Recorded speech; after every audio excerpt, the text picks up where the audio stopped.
Buenos días, mi hermano, buenas tardes, sean bendecidos. Les habla su hermano, su amigo Leoncio Montes de Oca. Este es su espacio Tiempo de Reforma. Estamos quiero llevar un mensaje a petición de unos hermanos muy amados. Un mensaje que subimos hace un tiempo escrito, ¿no? Se llama El Hombre del Cántaro. Tuve la oportunidad de predicarlo. Y es necesario que nosotros, por este medio, vamos a llevar un mensaje. Este es un mensaje evangelístico, pero también es un mensaje de enseñanza, porque es necesario el conocimiento de la Escritura. Cuando hablamos del conocimiento no hablamos únicamente del leer, hermanos amados, estamos hablando de conocer el contexto histórico, el contexto cultural, la hermenéutica como medio de interpretación bíblico, basado en Nehemías 8:8, la gramática, quién es el emisor, el receptor, la causa de la comunicación, para nosotros poder sacar el mayor gusto, el mayor provecho de las enseñanzas bíblicas, donde hay un gran tesoro inagotable, una fuente inagotable de sabiduría, de revelación, de amor. Este mensaje yo lo he titulado El Hombre del Cántaro. Está basado, el texto base, vamos a tomarlo del Evangelio de Jesucristo, en la versión de Lucas, del evangelista Lucas, capítulo 22, vamos a tomar los 3 versículos de 10, 11 y 12. Dice así: bajo la bendición del Padre, del Hijo y del Espíritu Santo. Él les dijo, ¿quién? Jesús, a los discípulos: he aquí, al entrar en la ciudad, os saldrá al encuentro un hombre que lleva un cántaro de agua. Seguidle, ojo a este término, seguidle hasta la casa donde entrare.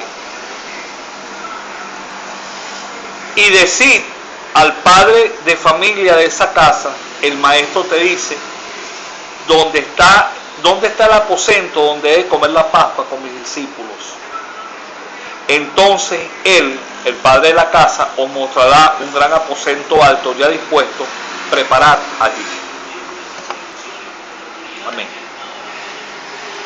Generalmente todo versículo, o cuando se toma en contexto el capítulo 22 de Lucas, se hace referencia para hablar del aposento alto, para hablar de la institución de la cena del Señor.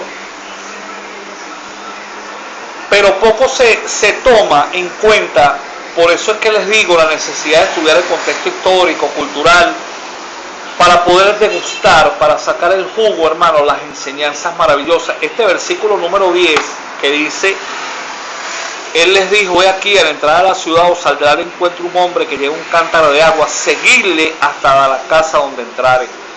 Contiene una gran cantidad, hermano, de enseñanza bíblica, de conocimiento del cual nosotros necesitamos saber, conocer y aprender y aplicar.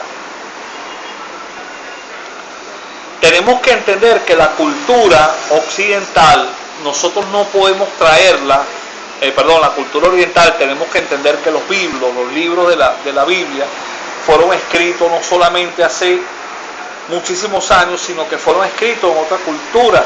Entonces, para nosotros traer, y ese es el problema que pasa cuando nosotros traemos de esa cultura a la nuestra, transliteramos, transculturizamos los textos bíblicos. Nosotros tenemos que ir a esa cultura para entenderlo. Nosotros de repente en nuestra cultura vemos un hombre con un cántaro de agua y lo vemos como lo más normal, como de repente un hombre llevando un botellón de agua. Es un trabajo sumamente masculino, pero resulta que no es así. Resulta que en la cultura hebrea esta labor era única y exclusivamente para las mujeres. Solamente habían 2 tipos de hombres que hacían este trabajo: los homosexuales y los afeminados. Eran las únicas personas hombres que hacían este trabajo. muchas veces no lo hacían ni siquiera para su familia, eran pagados, posiblemente tal vez este fue el caso, porque cuando usted analiza gramaticalmente los textos, los versículos no hay una relación, porque dice el versículo siguiente, y díganle al padre de familia de esa casa. O sea, como desvinculando tal vez totalmente este hombre con ese hogar. De repente a lo mejor era contratado para hacerlo. ¿Por qué? Porque habían casas de repente donde ya no había mujeres, las mujeres se habían casado, las jóvenes se habían casado, a lo mejor la mujer era mayor o estaba enferma, y esto era una labor única y exclusivamente culturalmente por las mujeres. Entonces, cuando nosotros analizamos el contenido y leemos, si usted quiere puede leer el contexto completo, es bueno leer el contexto completo del capítulo, no hay una relación aparente entre esta persona y el pasaje de lo que se está hablando. O sea, esta persona ni siquiera los discípulos le iban a decir algo, ni siquiera, no había una relación. Entonces, ¿por qué el Señor les dice seguirle? Hermano, esto es tremendo, porque el texto, el término seguirle, que empezando el pasaje le dije que estuvieran pendientes, es la palabra hebrea, la palabra griega que se llama acoluteo, es el término acoluteo del griego. Es la palabra que está escrita allí, utilizada por Jesús para decirle a los discípulos que le siguieran a este hombre. Cuando nosotros analizamos este término del griego, página 190 de la concordancia Strong, para aquellos que les gusta, este término nos habla en su figura de dicción, nos hace hincapié propiamente estar en el mismo camino con esa persona, acompañarlo, pero seguirlo propiamente como un discípulo. O sea, aprender de él. Y esto es maravilloso.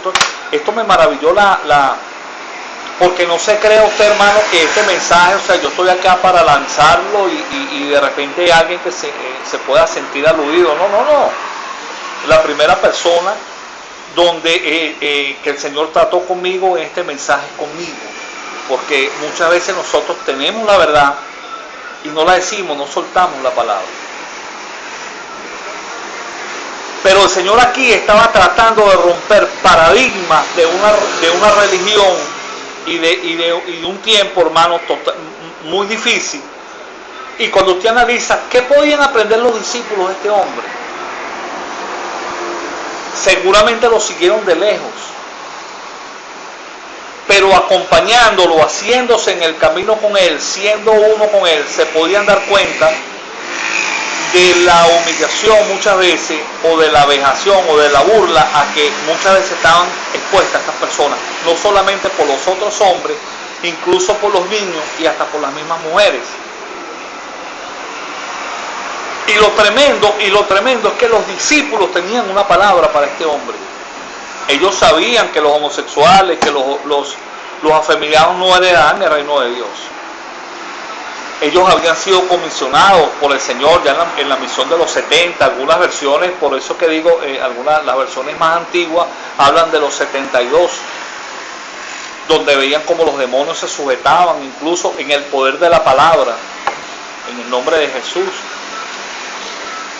Y el Señor los envía a ellos, sigan a ese hombre, háganse uno con este hombre, vean lo que hace este hombre, aprendan. Y esto es una enseñanza totalmente, hermano, tremenda, porque los paradigmas de esa época eran sumamente fuertes, si lo son ahora en estos tiempos. Y como ya le decía, no hay una relación en el pasaje, esta persona no forma parte activa, no habla, no le habla, no, nada. Solamente a la casa donde lo ves entrar. Y esto es maravilloso. Porque el Señor muy bien pudo haberle dicho a los discípulos, como le dijo a Ananías, ve a la calle que llaman derecha y busca la casa de un Judas curtidora, y hay uno llamado Saulo, esta es visión ora.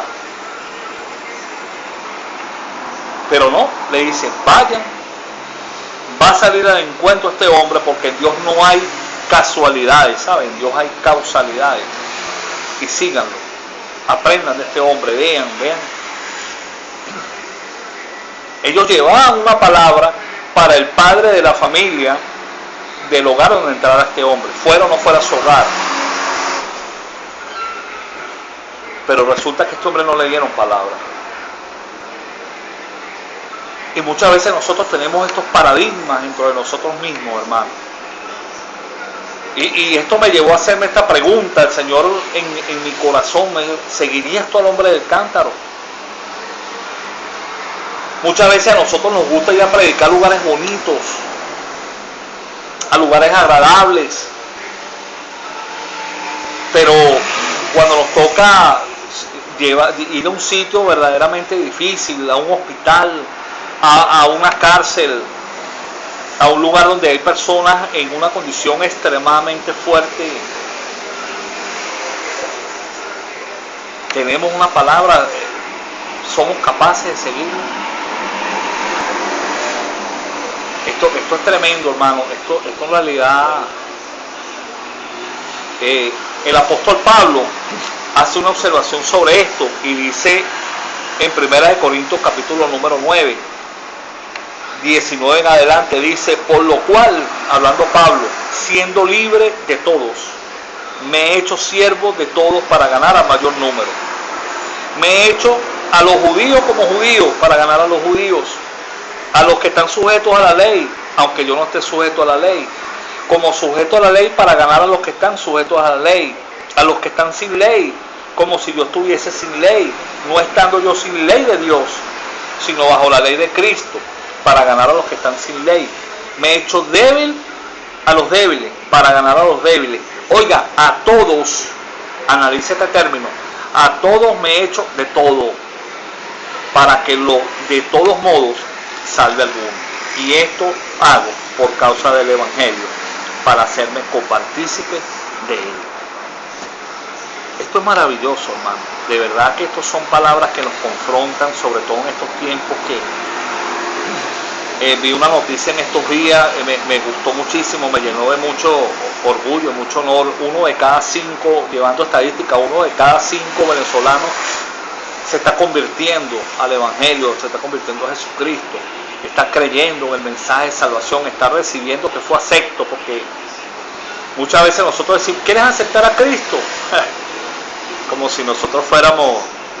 No, lo que nosotros tenemos que aceptar es que ya fuimos aceptos en Él. Y esto me llamó mucho la atención, ¿sabe? Porque en estos tiempos hay una gran campaña a nivel mundial para llevar lo que es el matrimonio gay, lo que es la igualdad de género. Incluso hay una teología de género que se están levantando iglesias homosexuales. En estos días había un pastor, un hombre en Brasil vestido de mujer, predicando la palabra de Dios. Y esto, wow, es tremendo, ¿no? Porque si bien el Señor ama a esa persona, y eso es lo que tenemos que nosotros aplicar, porque se quiere tomar como una especie de que los cristianos somos homófobos. No, y Jesucristo ama al hombre. Nosotros somos la imagen, nosotros tenemos el ministerio de la reconciliación. Porque como lo explicamos la otra vez en la gracia, en la justificación, en la regeneración por medio de la justificación, en la cruz del Calvario, Jesús reconcilió a Dios con los hombres. Y ahora nosotros tenemos el ministerio de la reconciliación, que es reconciliar a los hombres con Dios. Y es importante hacer esto. Muchas veces hay personas que de repente tienen miedo o temor de acercarse a la prostituta para que no lo... Oye, mira, vi a la hermana con una prostituta. Y eso pasa, hermano, y es tremendo, porque en verdad, hermano, lamentablemente tenemos que evangelizar a los evangélicos, tenemos que ser evangelizados primeramente. Suceden muchas cosas de este tipo, las cuales nosotros, wow, tenemos una gran responsabilidad. Nos hemos vuelto una especie de fariseos, ¿no? Muchas personas se han vuelto legalistas. En estos días vi, wow, hermano, de verdad, no le respondí a este hermano porque en realidad puso un video, un video fuerte, un video donde unas jóvenes en Siria entraron unas personas de irse a una iglesia y algunas personas negaron al Señor y se fueron, pero estas 3 jóvenes quedaron allí. No sé si alguno de ustedes ha tenido la oportunidad de ver ese mensaje, ese video, es tremendamente fuerte. Y estas jóvenes fueron degolladas ahí. Y el hombre ponía, que alguien me explique esto, cómo estas 3 empantalonadas, o sea, como dando a entender que no eran cristianas porque tenían pantalones y estaban siendo degolladas por... Wow, hermano, y de verdad, mira, me hirvió la sangre, pero tuve mesura porque la palabra de Dios dice: corrige al sabio y te amará, corrige al necio y te odiará. Entonces, hay personas que a veces uno no quiere corregir más por temor a que lo odien, pero en realidad, wow, es tremendo hasta donde hemos llegado el legalismo de una religión que no fue lo que habló el Señor. Cuando el Señor dijo que nadie le añada ni le quita de una J a esta tilde, a esta letra, lamentablemente pues los judíos se excedieron, le añadieron tradiciones orales, alajá, y muchísimas cosas, y nosotros los cristianos, los evangélicos le estamos quitando, y lo primero que estamos quitando es el amor, estamos quitando la gracia, la paternidad, un Dios que es amor. Entonces esto de verdad es tremendo, pero y Dios siempre en su corazón, hermano, la Biblia no nos habla, cuando usted analiza el contexto de esto, no se sabe qué pasó con este hombre, pero yo estoy seguro que la vida de este hombre cambió porque se topó de frente con el maestro, se topó de frente con el Señor, porque ya cuando el Señor dijo esto, ya ese hombre estaba en el corazón de Dios, hermano. Y nos dice la palabra, lo dice la Biblia en el Evangelio, en la versión de Juan, capítulo 21, verso 25, y dice: y también otras muchas cosas que Jesús hizo, las cuales si se escribieran una por una, pienso, dice el apóstol, que ni aún en el mundo cabrían los libros que se habrían de escribir. Amén. Yo estoy seguro que la vida de este hombre cambió. La vida de este hombre fue tocado de frente por el Señor y su vida cambió, hermano. Pero lo lamentable de esto es que Él envió a sus discípulos. Vemos un caso también donde dice, no recuerdo qué capítulo de Mateo es, del Evangelio, donde los discípulos estuvieron todo el día reprendiendo al demonio que tenía un joven, y no pudieron hacerlo, y cuando llegó el Señor inmediatamente y ellos le preguntaron: Señor, pero ¿por qué nosotros no pudimos?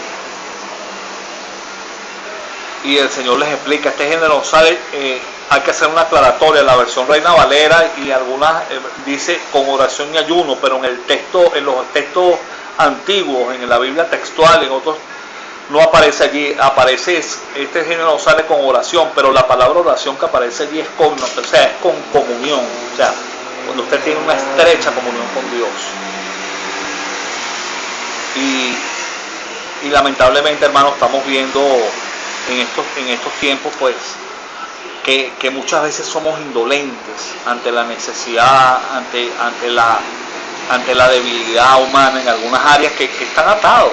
Son personas que están atadas, como en algún tiempo antes nosotros también lo estuvimos. El apóstol Pablo hace mucho hincapié a esto.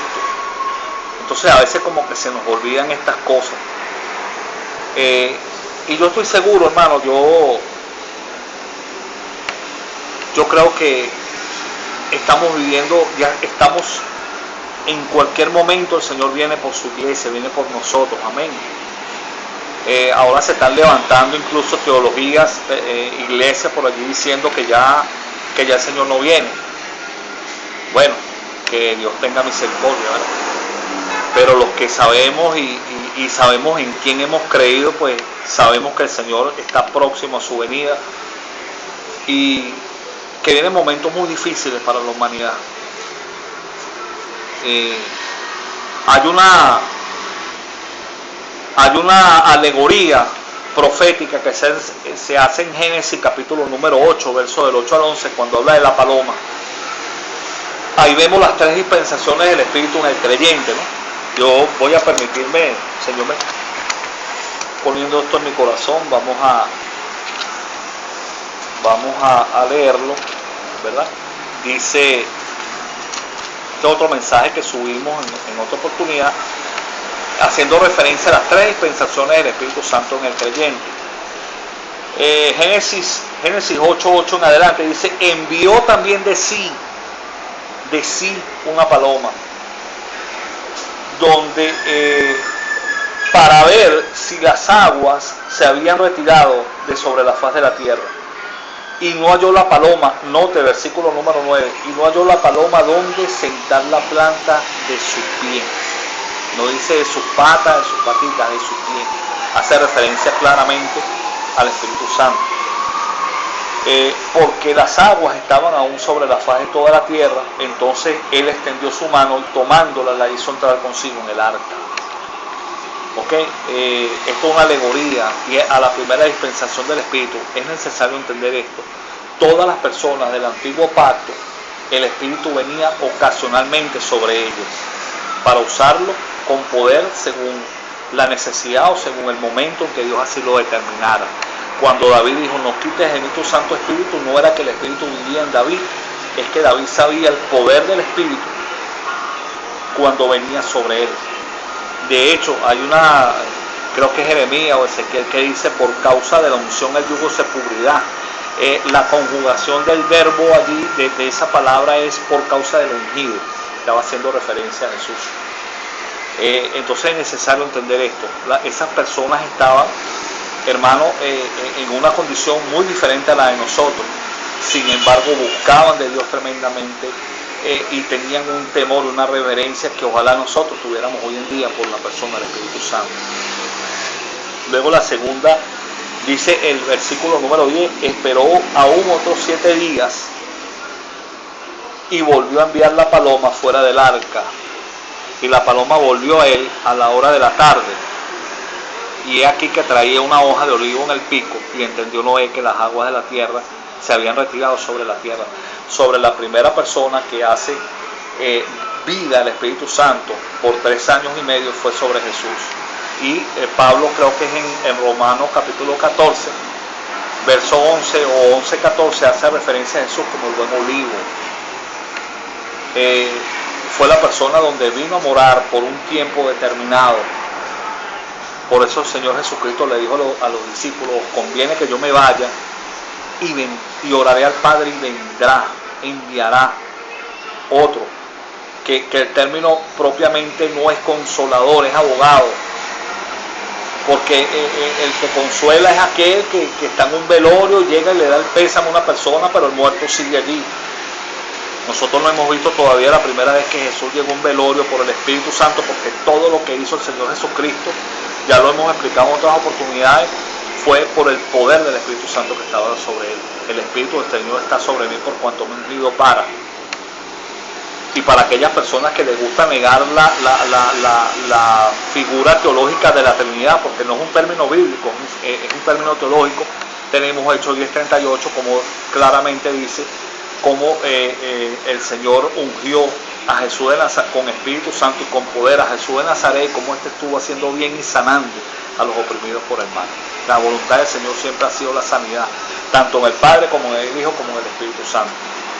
La salud para aquellos que predican que el Señor permite enfermedades o que manda enfermedades, es una herejía. Eso ya lo explicamos en otras oportunidades, hermanos amados. El Señor en medio de una enfermedad se glorifica o no, según sea la voluntad, para nosotros según el propósito en nuestra vida, pero no manda nada, ¿sabes? Eso es una herejía y lamentablemente hay hombres que se llaman de Dios y predican estas herejías, estas atrocidades, y a nosotros que estudiamos, que aplicamos tratamos de aplicar la teología, nos llaman falsas doctrinas, nos llaman herejes. Por ahí viene rodando el tema, vamos a iniciarlo pronto con el favor del Señor. Se llama el Tribunal de Cristo, el Bema, donde el término Bema viene de la palabra podio, que es el lugar donde eran premiadas tanto los atletas como los militares, como por sus logros o por sus acciones. Este tribunal es para galardonar, no para condenar. Bueno, entonces tenemos ahora, también tenemos, y el versículo número 11 dice: y la paloma volvió a él a la hora de la tarde, y aquí que traía una hoja de olivo en el pico. Sí, ahora versículo 12: y esperó otros 7 días, y envió la paloma, la cual no volvió ya más a él. Y eso es lo que va a suceder. El Espíritu Santo ya vive en nosotros, hermanos.